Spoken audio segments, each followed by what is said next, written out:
So, Coach Chaz back at you with Shark Tank athletes, fighting back with the champ. Um, so I wanted to give some of my testimony when I was a boy, and um, I was recently able to share some of this testimony with an all-star team in baseball and travel ball, and a lot of the moms and dads who listened, they told me that, that little motivational speech was worth the price of admission in itself.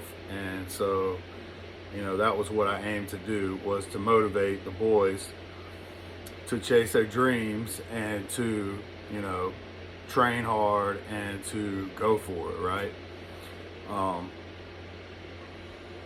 So I read somewhere that, like, when we're little boys, little girls, most of us, everybody's like, they were like, I want to be a fireman. I want to be a police officer. I want to be an astronaut. I want to be a movie star. Everybody had this thing that they wanted to be when they were little, right? And so I read somewhere that that was actually what you were supposed to be. Like, that was what you were designed to be. You have a dream when you're little, and for most people, at some point in time in their life, whether they're 8 or 10 or 12 or 15 or whatever, it comes to a point to where people tell them things like, you're not good enough, you're not fast enough, you're not strong enough, you're not tall enough, you're not smart enough, that's crazy, it's too hard to do that, you're chasing crazy pipe dreams, etc., etc., etc. But one way or another, that was what you were designed to do, what you really wanted to do, what was your dream to do. And so when I was a little boy, we had Saturday morning cartoons. It's a long time ago. But on Saturday mornings, my favorite cartoon, my favorite show was G.I. Joe. That was a cartoon.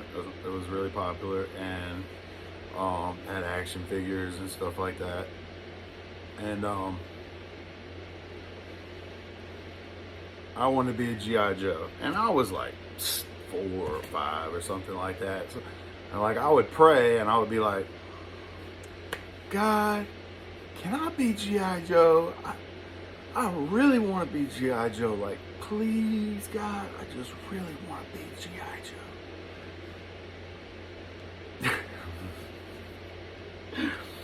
It's a silly prayer, right?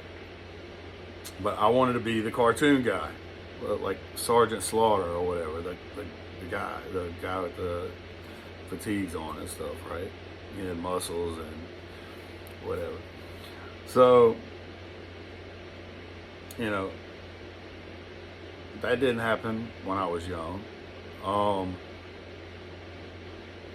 And then, I don't know, like maybe a year later or whatever, then I saw Rocky. I saw a few of the Rockies or whatever, and then I was like, see the training, and he's like running on the road, and he's hitting the bag, and he's like training really hard, and he's like working hard, and it's just like very emotional and motivational and stuff like that. And I was into karate and taekwondo and stuff like that, and I was, then I was like obsessed. I wanted to be a boxer. I wanted to be the heavyweight champ of the world. And I want to be a boxer. I asked my mom, like, there's nowhere boxing around here. In this little country town in Ponchatoula, Louisiana, there's no boxing around here, nowhere close. And, so that kind of fizzled out. But for a couple years or so, like, I really wanted to be a boxer, world champ. God, can I please be like Rocky? Can I be the heavyweight? I really want to be the heavyweight champ of the world. Like, I want to be the best heavyweight fighter that ever was. Like, can I please be that guy, please? And so I prayed that a lot. And then, things happened. I was in karate and taekwondo and stuff, and then I got into sports and moved around a lot.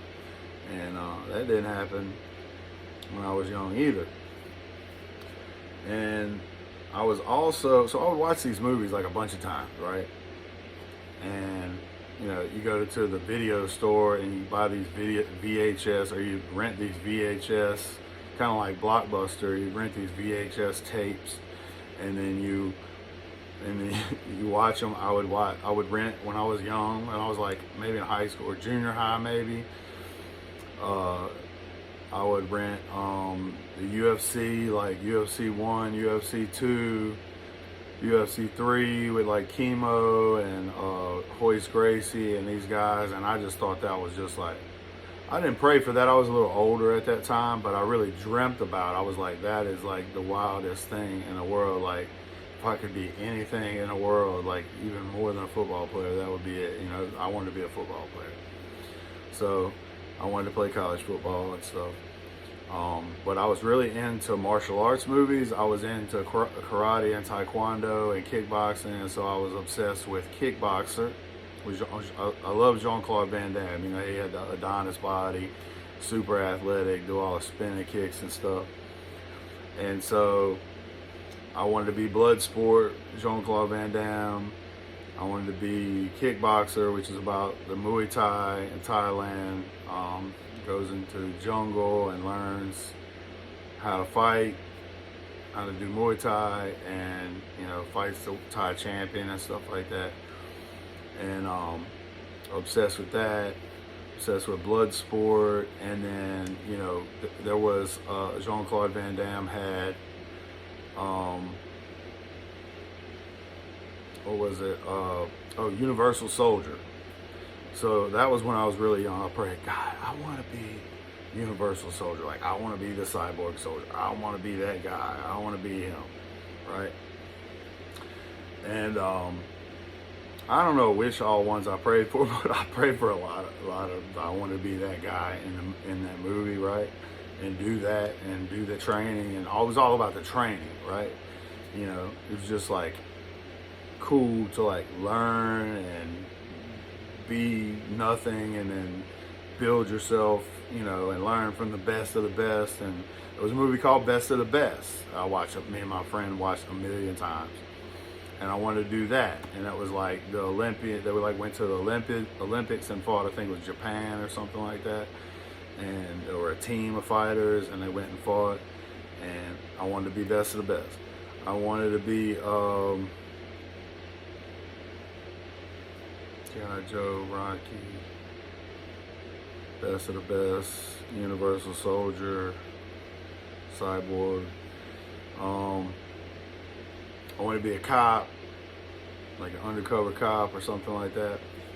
So when I got to be, after I blew my knee out, a lot of things happened, got married, things slowed down. I was working in oil and gas, working in construction and stuff. Was not happy at all with what I was doing, after I blew my knee out. Didn't get to play college football. And so UFC got really big all of a sudden. And I was going to my friend's house, and he was training MMA. He was training Muay Thai kickboxing from Chris Riley in LA. He had a band, and he played drums for 3-6 Mafia and stuff like that. But he was like, we would work out together all the time. And I'd be like, dude, why don't you show me some stuff, just for fun, just hit on the bag and stuff. I'm athletic. I played linebacker in college. I'm fast. It would just be fun just for a hobby, And so he started showing me some stuff, and then we would go to his house. His dad was a neonatal surgeon, so he was wealthy, and they had this huge big screen, and every pay-per-view they had for UFC, we would watch. And it was really popular. It was just had blew up at that point in time.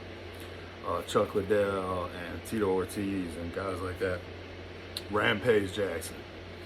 And so I was pretty obsessed with that, I guess you could say. Not obsessed, but I liked it a lot. And it was like the ultimate competition, right? Ultimate Fighting Championship.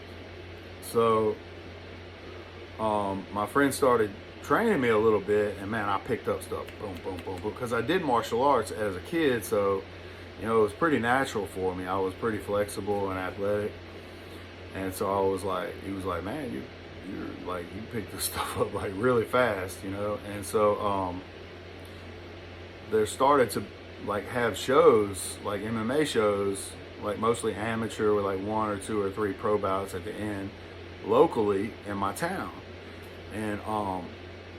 And so I would go and watch, and like none of the guys would be like really good, and then at the end there would be like the heavyweights, and it'd be these 2 big fat guys, didn't look very athletic, they were just big and fat. They hit hard, they'd take a punch, and they just like rock'em sock'em robots, like boom, boom. And I was just like, man, I would destroy these dudes just because I'm just way more athletic than them and explosive. That I play college linebacker. Like, these guys are not super athletes. Like, without the training, I could beat these dudes just because I'm way more explosive and stuff than they are, and stronger and faster. And so, I really started being like, my friend Josh he's teaching me this stuff. I was like, man, I could beat these dudes. Like, I could do this for a hobby. This would be something fun to do with my time, And so I talked to him about it, and so he started training me a little more, and I immediately joined the gym. And so I went to Rich Clementi's gym, who was like, had like 15 fights in the UFC or whatever. It's pretty good, but he was a little dude. And I was there for about a year or something like that. And then, I was like, okay, I'm not going to fight immediately because I don't want to just go in, because I know I'm going to knock a bunch of people out really quick, and then I'm going to be fighting this like world-class fighter overnight, less than a year, and then I'm going to get destroyed, right? I don't want to do that. So I want to get really good before I actually start fighting. So I trained for about a year before I actually took an amateur bout.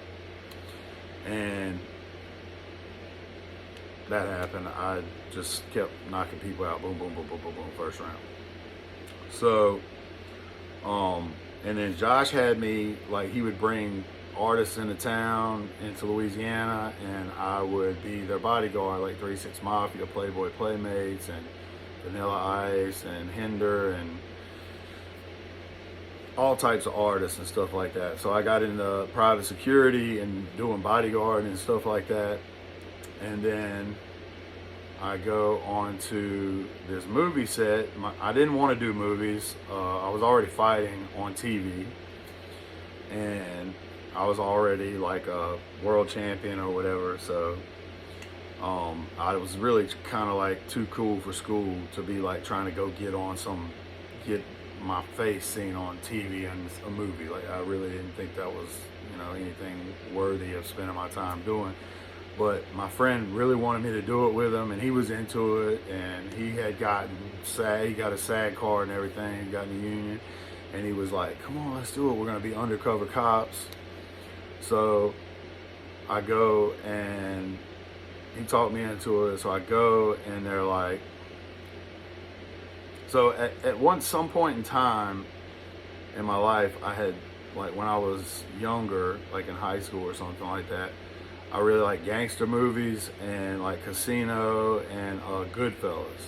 And my favorite actor always said, if I could ever do a scene in a movie with anybody, it could be anybody in the history of the world, it would be Robert De Niro. He was my favorite actor ever. He was a great actor, and the best one I had seen, and I really liked him in those movies. And I was like, if I could do a movie scene with anybody, it would be him.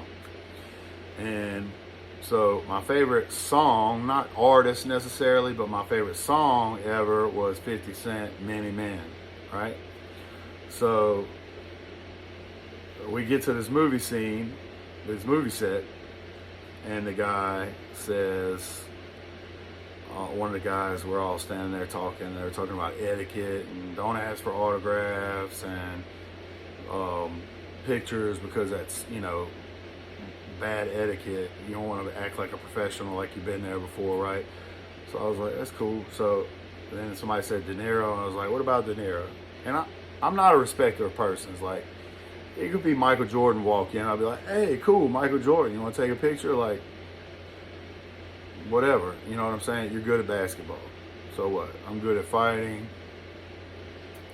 You're better at something than everybody else is. It doesn't make you like anything special. I'm special, you're special, whatever. It's still cool. You know what I'm saying? It's still cool to meet somebody that you grew up watching or whatever, right? So I was like, what about De Niro? And the dude's like, he's here. And I was like, here where? He was like, he's on the scene. We're about to do a scene with him in that bar right over there. We're doing a scene with Robert De Niro and 50 Cent. And I was like, get out of here. Get out of here.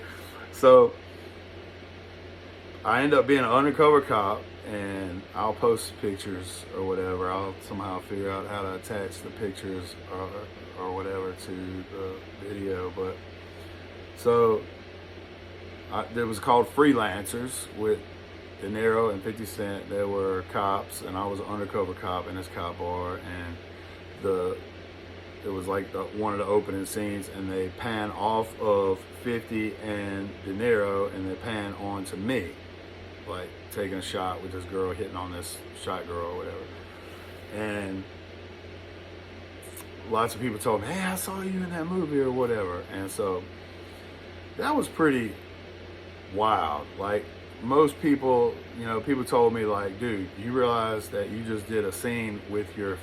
I didn't even think about 50 Cent being that song. It was like, that was actually the song. And I never walked out to that song, but I always wanted to walk out to that song.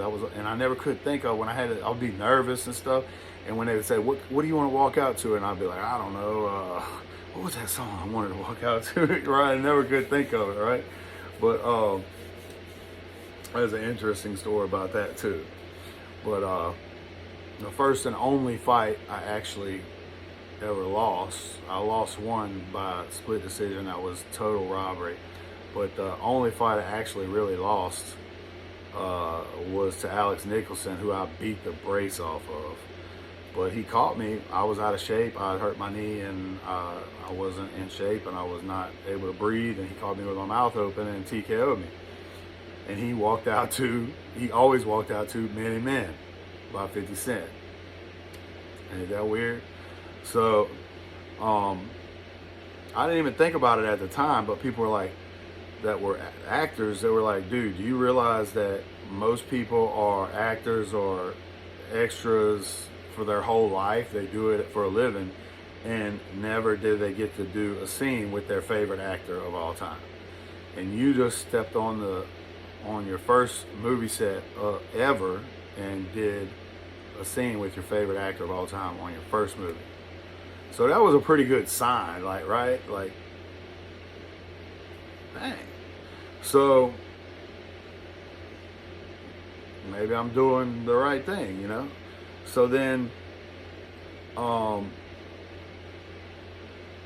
later, I don't know, years later, I thought about it. I was like, you know what? It wasn't just my favorite actor. That was actually my favorite song ever. I always want to walk out to that song, and I never could think of that song because so much stuff was happening at that time, And I'd be like, I want to walk out to this song, and then I'd be thinking of a million different things. Mine's going a million different places. So, But later on, probably after I retired, then I realized, I was like, holy crap, that was not just my favorite act, it was my favorite song too. That's really crazy, right? What are the odds of that? When you start thinking about statistical, logically, like mathematically, statistically, what are the odds of doing a scene on your first movie ever with your favorite actor ever and your first song, that artist? That's weird, right?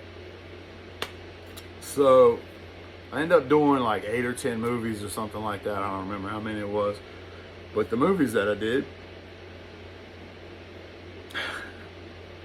and I didn't even realize any of this stuff. It was just, in recent years did I actually like come to the realization how crazy all this was. But the movies that I played in, I played a Cyborg Soldier and Universal Soldier 4 3D with Dolph Lundgren and Jean-Claude Van Damme. I did a scene with Lundgren, and I was one of the Cyborg Soldiers standing next to MMA ex-heavyweight champ of the world, Andrei Arlovsky, who's huge, like this tall. So that was pretty cool. Did, I don't know, 3 or 4 scenes in that movie. And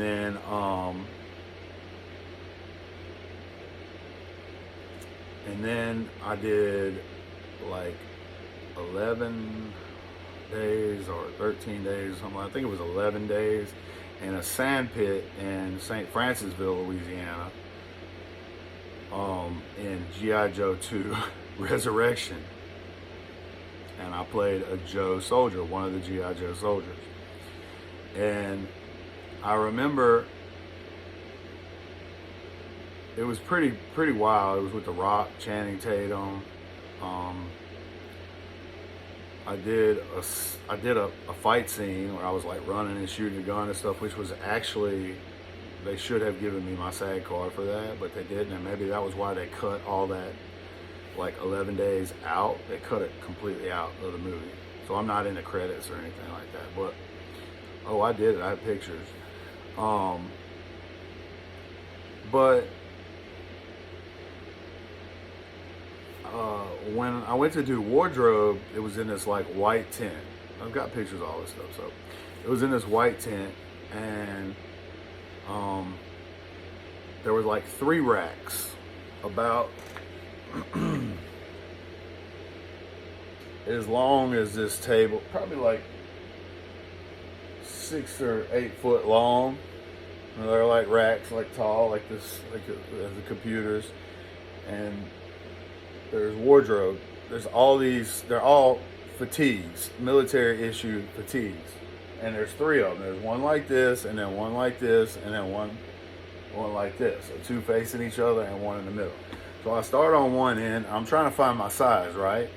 And I was eyeballing this. It was like a newer. What do you call it? Marines digital desert camo print. I thought that was like that one and another one. I thought I either want that one or that one, but I really like that camo, that digital camo print, the desert that the Marines have. I think that's really cool. I want to wear that one, like, you know. And so I'm like eyeballing this one, like right over here, and I'm going down the line. I got through all this rack, nothing is in my size, so I get all the way halfway down, and I'm like almost to that one. I'm like, this is gonna be weird if that's my size, right? So they're all military issue, and on a military issue uniform, they have these Velcro patches on them, right? And that's where your name goes. So Chaz Morgan, it would say Morgan right here. But none of them had that. None of them. And so I get to that one. I finally get to it. I was like, okay, this is gonna be crazy if this one fits. And I get to it, and I like split them apart, and there's a name tag on it, and it says Morgan. And I'm like, what? I'm like telling the wardrobe girl, I was like, this is gonna be crazy if this thing fits. That thing's got my name on it. So I try it on, and this thing fits me like it's tailored for my body. Like, you know, I usually wear, because I'm a big dude, I usually wear baggy stuff, never like tight form-fitting stuff, because it's just like, I got a little gut, you know what I'm saying? And I don't like, you know, I'm not like a pretty boy, you know, that wears all like, I've always just been, I grew up in the hood, we wear baggy stuff. It's just my era, whatever. But this thing was like, and I was in pretty good shape at that time. I was slim. I mean, I was like 280, but I was slim for me. And this thing was tailored to my body. It was like perfect for my body. I ain't took no measurements or anything, so I mean, how would anybody have my measurements? But it was tailored for my body. The pants and the shirt. And it had my name on it. The only one. And after that, I looked through all the other ones. There were no names on any of them. Pretty crazy, huh? So I was just like, I was getting a lot of like flack from my wife and people in my family and stuff, like, when are you gonna, like, you know, focus on working and stuff like that? And I'm like, you know, chasing my dream. Like, I want to be a world champion. I want to be the heavyweight champion of the world. Like, I had gotten serious about it at that time, and I think I had already won a world title or whatever, you know, professional title. So, but I was kind of, you know, down on myself because, you know, money was always tight, and I'd work sometimes on jobs, then we get laid off or whatever for that job, and then, you know, I would be training. You're trying to train all the time as a professional fighter and work this job that's like 6 or 7 days a week, 10, 12 hours a day, plus 2 hours travel. It's almost impossible to do. You really can't do it. But I would do it when I could, how I could. But my wife was never supportive of it. She didn't want me to be a fighter. She wanted me to like make a good, steady income all the time, and fighters don't make that, you know, until you're the, you know, UFC heavyweight champ of the world and you win, you defend your title 5 times or something. Now you're making millions of dollars, possibly, if you're a very well liked, popular fighter. Fighting is a blue collar sport. Don't do it. So, but at that point in time, I was like, okay, God, you know, this is a sign.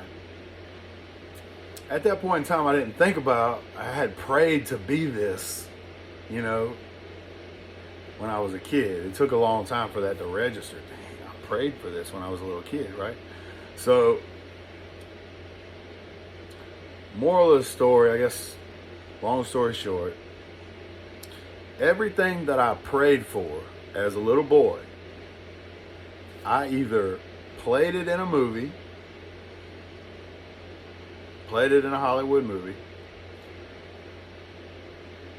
or I lived it. I wanted to be a football player, got to be a college football player. That got cut short with a knee injury. I guess I probably could have went back. I know I did go back, but ended up quitting.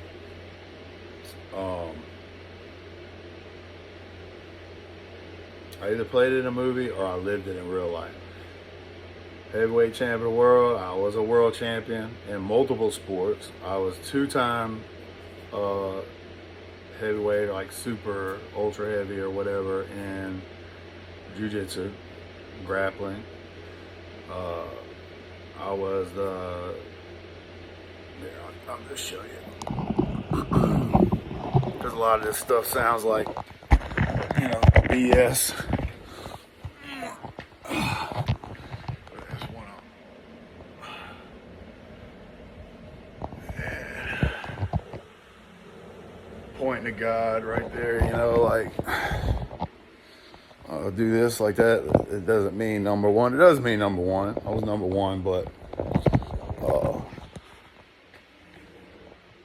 having high or number one, but that really, it means number one, but really that's like pointing to God, right?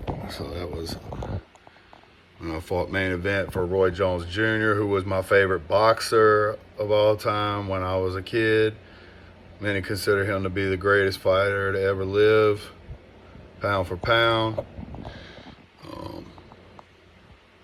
I beat him very easily, made him look really bad.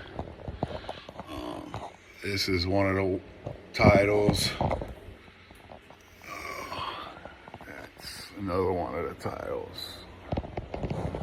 And so this is when I was an American Top Team. I trained with that's Bigfoot Silva.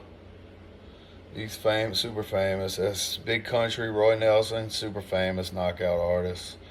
That is King Mo, super famous. And this is the best heavyweight wrestler, MMA fighter of all time, or maybe second best to the Bellator champion.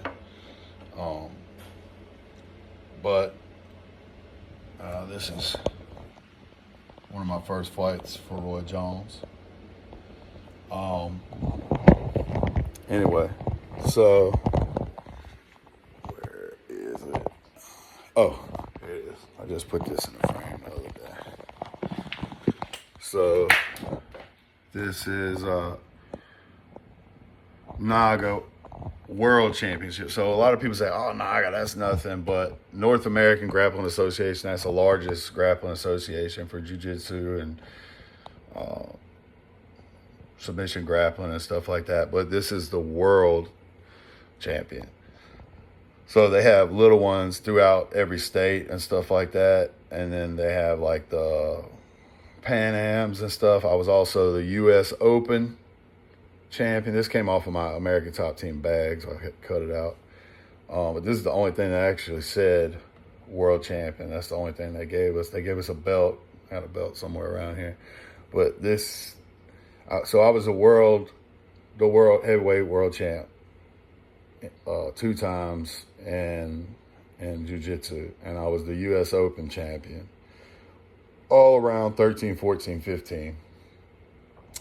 And then I won 2 world titles in MMA, cage fighting, which is what I was like obsessed with. 2 times jiu-jitsu, 2 times MMA, and then 1 time U.S. Open champion. So, like all of the stuff that I watched when I was a kid that I wanted to be obsessed with and that I prayed for, I actually became. I either lived it in real life, running on the road like Rocky, hitting the bag like Rocky, listening to music as I ran and stuff, like doing all that stuff, training the martial arts, doing all that stuff. I trained with, like, I loved Karate Kid. I trained with Manu Ito in Atlanta, who Alan Belcher hooked me up with, who was basically my Mr. Miyagi. I trained for like 3 hours, twice a day with him. He drove me everywhere. I was with him like 24/7, except when I was sleeping. And he was, you can Google him, Manu Ito, Ntoh, Manu, like Emmanuel.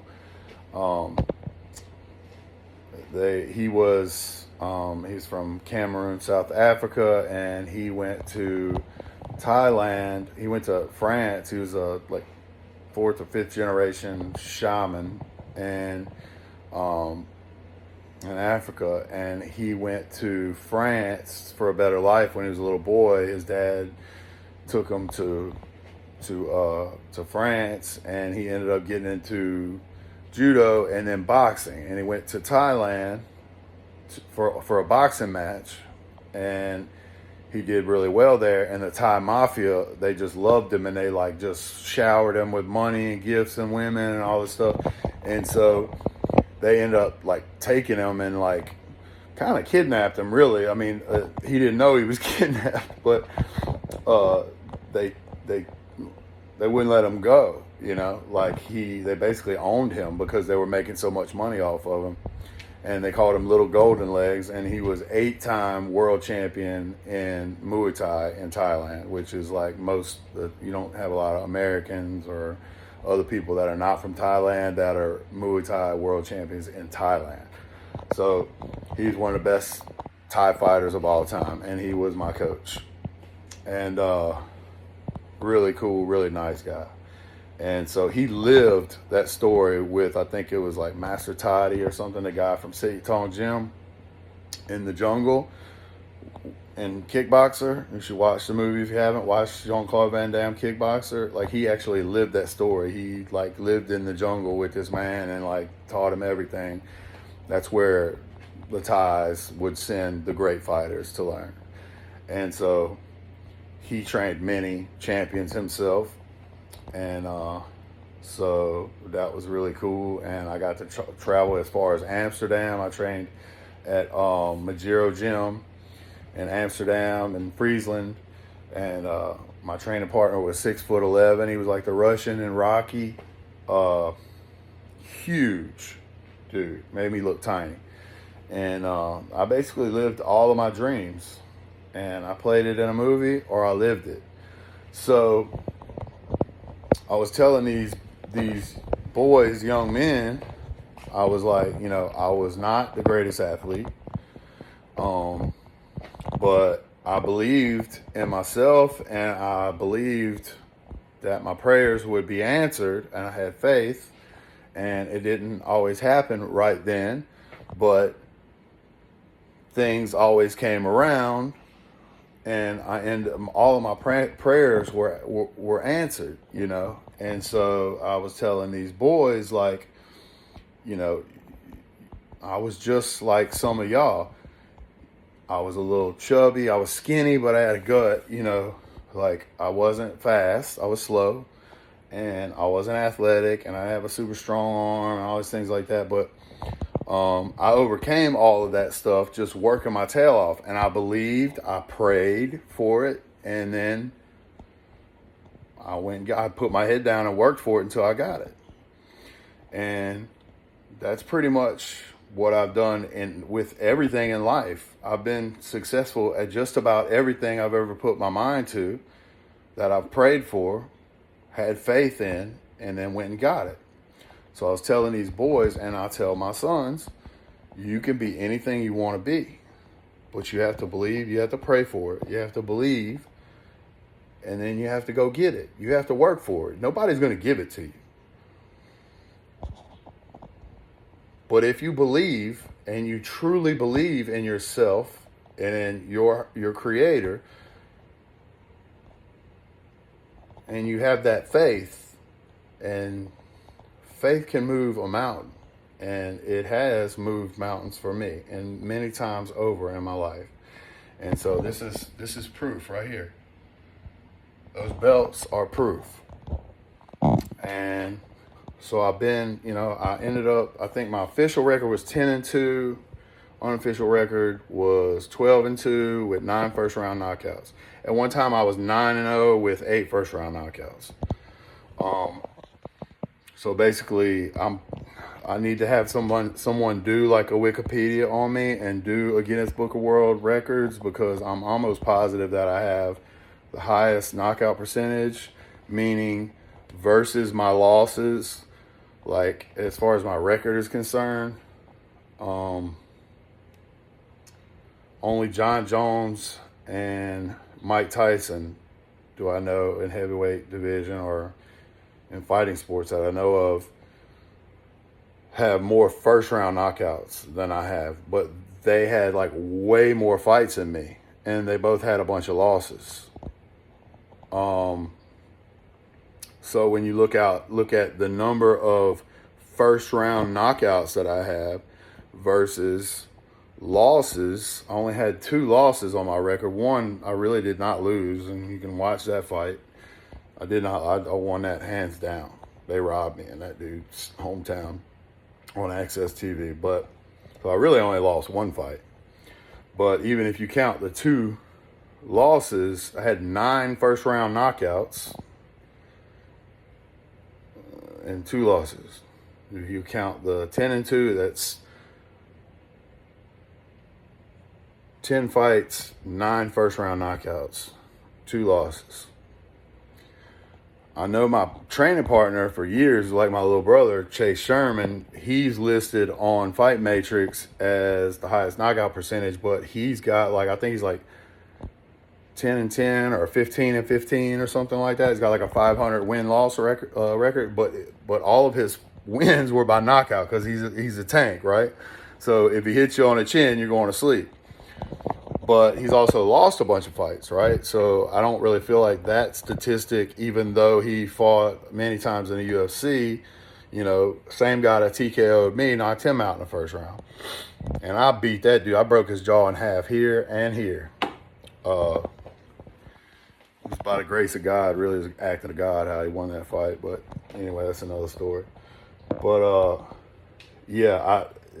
the statistics are weird. Why they don't have, I think it's more of an important statistic is who, like, versus your losses, your knockouts versus your losses. Like, okay, if your wins versus your losses, your win percentage, and then your knockout percentage versus your losses, not your knockout percentage versus your not knockout percentages. Like,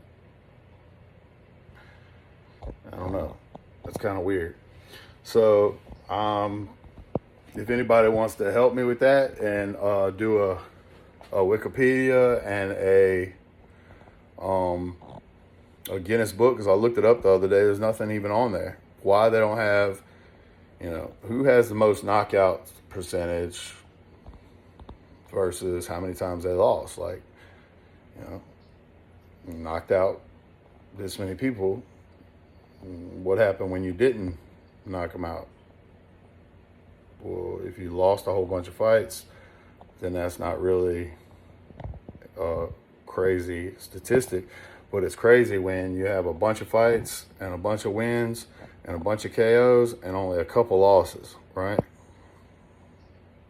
If you have a bunch of fights and a bunch of KOs and then a bunch of losses, well, then that just means you hit hard, right? But the knockout win percentage versus loss percentage, the success rate. So to have first round knockouts in almost all of your fights and then almost no losses is a crazy statistic. So I don't think anybody can match that. John Jones is probably the best fighter to ever live. But he still has a whole bunch of fights. He's got a whole bunch of decisions. Great fighters he fought. I actually I cornered a fight against John Jones in New Orleans at Harris Casino, and my guy knocked out his guy, Eric Thompson. And I talked to him afterwards. I talked to John and stuff, hung out with him. But yeah, so somebody needs to do a Wikipedia, because that's pretty weird that I have the highest knockout percentage in history, and there's no Wikipedia, no Guinness Book of World Records or anything like that. So that's pretty odd.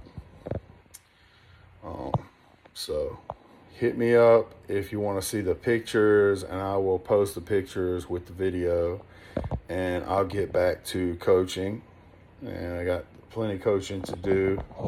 This is me, my first year of football ever. I played for the Mustangs. That's at Macon, Georgia. I was probably about 7 right there, maybe 7 or 8.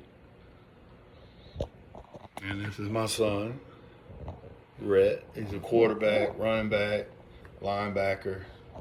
It's my son, Coy David, wide receiver, outside linebacker, DN, quarterback, running back. I mean, he plays everything. It's Rhett. And that's me. That's Ronald, fast man in the nation. That's Deshaun Carter. That's the 4 horsemen. That's Deshaun Carter. He was a number 13. He was 6'1". Number 13 cornerback in the nation when he was a sophomore in high school. And this is Chris Hogan. He was probably the best football player out of all of us, hardest hitter. He ran like a 4.4, 4.3, 4.4 and a 40. He was the weak side linebacker. I was the strong side linebacker. And I was probably the best rush linebacker to ever play for Punch to a high school. Probably Hammond High School too. One of the best rush linebackers that ever come through Tangipahoa Parish. And I challenge anybody to show me any different, because I would love to see some film on them if they were better than me. So I lived all my dreams, and now I'm just trying to help other people believe in themselves and live theirs too. So God bless.